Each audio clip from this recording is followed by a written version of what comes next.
Azərbaycanın cənub-qərbində yerləşən Zəngəzur bölgəsi, Laçın, Qubadlı və Zəngilan rayonlarını əhatə edən ölkəmizin ən zəngin təbii sərvətlərə malik bölgələrindən biridir. Bu ərazi həm strateji mövqeyi, həm də unikal təbiəti ilə seçilir. Bölgənin şimalında yerləşən Laçın rayonu əsasən dağlıq relyefə malikdir və Kiçik Qafqaz dağ sisteminə daxildir. Burada palıd, vələs və fıstıq ağaclarından ibarət sıx meşələr geniş yayılıb. Laçın təmiz dağ havası, çoxsaylı bulaqları və çayları ilə tanınır. Rayon həmçinin mineral su mənbələri, meşə ehtiyatları və heyvandarlıq üçün əlverişli yaylaqları ilə iqtisadi əhəmiyyət daşıyır.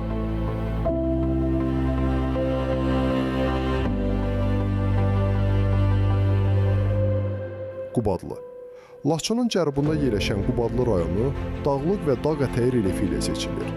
Rayondan keçən Həkəri çayı bölgənin əsas su mənbələrindən biridir.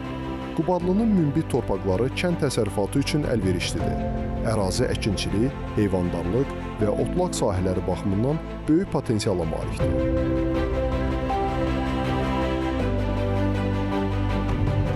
Bölgənin ən cənubunda yerləşən Zəngilan rayonu daha çox düzənlik və dağ ətəyi zonalardan ibarətdir.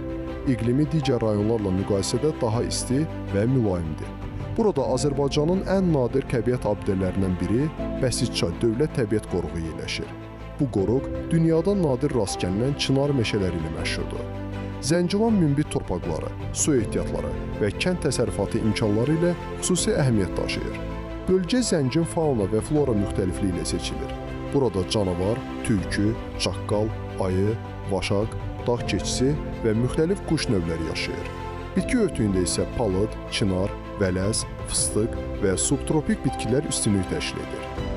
Zəngəzur bölgəsi yalnız təbii gözəlliyi ilə deyil, həm də iqtisadi, turizm və ekoloji potensialı ilə Azərbaycanın gələcək inkişaf nöqtələrindən biri hesab olunur. Bu ərazilər ölkəmizin həm təbii sərvət, həm də strateji baxımdan ən dəyərli bölgələrindəndir.